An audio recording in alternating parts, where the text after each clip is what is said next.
सहतूत मलबेरी किसको नहीं पसंद है। आज मैं आपको बताऊंगी कि मैंने छत पे अपने सहतूत के पौधों को कैसे लगाया है और इसकी क्या क्या देखभाल करनी पड़ती है, इसको किस चीज़ की आवश्यकता होती है और क्या कटिंग से लगाना बेहतर होता है या नर्सरी से लेके आना बेहतर होता है। तो इसको ज़मीन पे क्या हम लगा सकते हैं या अपने छत पे इजीली ग्रो कर सकते हैं। तो ये सब चीज़ों के बारे में हम आपको बताएंगे कि इसके लिए क्या फर्टिलाइज़र ज़रूरी है, किस टाइप की मिट्टी इसको चाहिए और कैसे इसका देखभाल हमको करना है और जिससे कि आप भर भर के आप प्रोटीन पा सकते हैं। तो चलिए वीडियो स्टार्ट करते हैं। अगर आप मेरे चैनल पर नए हैं तो प्लीज़ मेरे चैनल को लाइक करें, शेयर करें, सब्सक्राइब करें और कमेंट करना ना भूलें। तो चलिए आज वीडियो हम स्टार्ट करते हैं। आप देख रहे हैं मेरा सहतूत का ये जो पौधा है, मैंने ये कटिंग से ग्रो किया था। आप कहीं भी जाएँ तो जहाँ भी इसका पेड़ दिखे तो आप वहाँ से एक कटिंग ज़रूर लेके आएँ। और ये बहुत फास्ट ग्रो करता है और इसकी कटिंग बहुत ही ज़्यादा ईज़िली तरीके से ये ग्रो कर जाता है। ये नर्सरी में भी इजीली अवेलेबल है ये पौधा। आजकल तो आमतौर पे ये कहीं देखने को उतना मिलता नहीं है। पहले के एक समय था जब छोटे थे तो हमारे गांव में हर जगह ये पेड़ भी देखने को मिलता था, पर अब ये कहीं भी उतना देखने को नहीं मिलता है। इसकी फ्रूट भी है ना तो मार्केट में उतना नहीं देखने को मिलता है, पर ये बहुत ही ज़्यादा हेल्दी पौधा होता है। इसकी फ्रूट बहुत हमारे हेल्थ के लिए फ़ायदेमंद होती है। तो इसका पौधा हम अपने छत पे इजीली ग्रो कर सकते हैं। अगर आपके घर के सामने अगर जगह है तो आप नीचे भी ग्राउंड पे भी आप लगा सकते हैं इस पौधे को। और बहुत ही ज़्यादा लद लद के इसमें फल आते हैं और 12 महीने इसमें फल आते हैं। इसमें बहुत सारी वैरायटियाँ आती है। एक तो लंबे वाला भी सहतूत होता है और ये छोटा वाला भी होता है, एक देसी वाला भी होता है। जब आप इसको ज़मीन पे लगाते हैं ना तो उतनी देखभाल की इसको ज़रूरत नहीं होती है। बस उसका होता है कि समय समय प्रूनिंग करना होता है, पानी देना होता है, बट उसमें फर्टिलाइज़र की कोई ज़्यादा ज़रूरत नहीं होती है। पर जब हम छत पे लगाते हैं ना तो इसकी बहुत ज़्यादा केयर करना पड़ता है। कब इसको फर्टिलाइज़र समय समय पे महीने में 2 बार तो फर्टिलाइज़र इसको देना ही होता है। लिक्विड फर्टिलाइज़र भी आप दे सकते हैं, जैसे बनाना पील हो गया और ये जो अनियन का छिलका होता है उसका आप बना सकते हैं लिक्विड फर्टिलाइज़र, और उसको आप इसको 2 महीने में 2 बार दे सकते हैं। और इसको आप समय समय पे प्रूनिंग करना बहुत ज़रूरी है। आप जितना प्रूनिंग करेंगे उतना इसमें फ्रूटिंग होगा।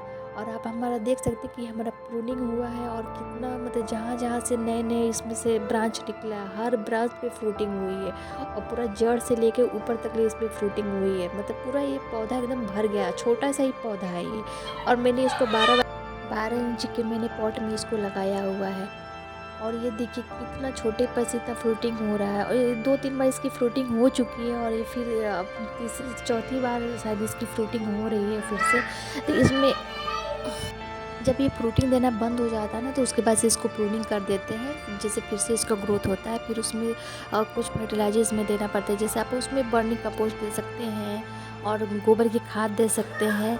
ये आपके ऊपर है कि आप कौन सा जो आपके पास अवेलेबल है आप उसे दे सकते हैं इसमें खाद।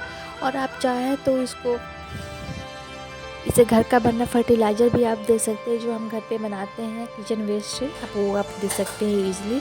और नहीं तो आप चाहे तो इसको डायरेक्ट किचन वेस्ट आप दे सकते हैं। किचन वेस्ट को क्या करते हैं, एक मुट्ठी लेना है, बस ये ध्यान दें कि उसको थोड़ा ड्राई कर लें, ऐसे थोड़ा सुखा लें। उसके बाद से आप उसको एक मुट्ठी उसको खन के और मिट्टी, और उसके बाद से आप उसको उस मिट्टी के अंदर दबा दें, जिससे इसको आराम से इसमें फर्टिलाइज़र मिलता रहेगा। इसको आप ऐसी जगह रखें जहाँ पे इसको खूब सनलाइट मिलती रहे, क्योंकि इसको धूप लगना बहुत ज़रूरी होता है। इसको छाया एरिया पे तो बिल्कुल ना रखें, इसको ऐसी जगह रखें जहाँ पे पूरी फुल सनलाइट इसको मिलती रहे, जिसको ये बहुत फास्ट ग्रो होता है।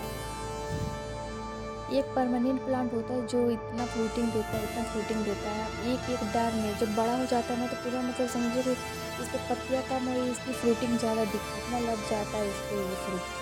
और ये खाने में तो बहुत टेस्टी होते हैं, खट्टा मीठा स्वाद आता है। जब पक जाता है तो मीठा लगता है।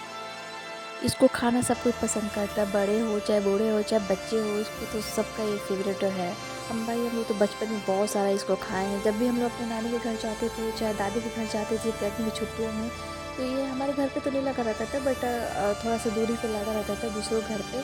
पर उस समय ये था ना कि आप जितना चाहे उतना फल खाए पर कोई उसमें बोलने वाला नहीं रहता था, और हम लोग को तोड़ के खाते थे और इतना प्यारा लगता था। इसको जो काला हो जाता है ना तो इतना मीठा लगता है, अच्छा लगता है। जब इसको थोड़ा लाल रहता है तो फिर खट्टा लगता है, बट अच्छा लगता है इसका टेस्ट, और बहुत जूसी होता है ये।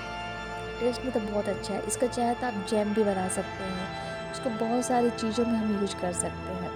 इस इसकी मिट्टी तैयार करते समय हमें ये ध्यान देना है कि इसमें आप 40% गार्डन सॉइल ले सकते हैं, 20% आप वर्मी कंपोस्ट, 20% आप कोकोपीट और सैंड बालू लेना है। मतलब इसमें पानी स्टोर ना हो, ऐसी मिट्टी हमें तैयार करनी है। और इस पे ड्रेनेज होल ज़रूर होना चाहिए, जिससे जब हम पानी डालें तो गमले में स्टोर ना हो और वो पानी निकल जाए, नमी उसमें बनी रहे। तो गर्मियों में भाई इसको तो हमें डेली पानी देना पड़ेगा। सर्दियों में तो 2-3 दिन पे आप दे सकते हैं, काम चल जाएगा। बट इसको गर्मियों में बहुत पानी की ज़रूरत पड़ेगी।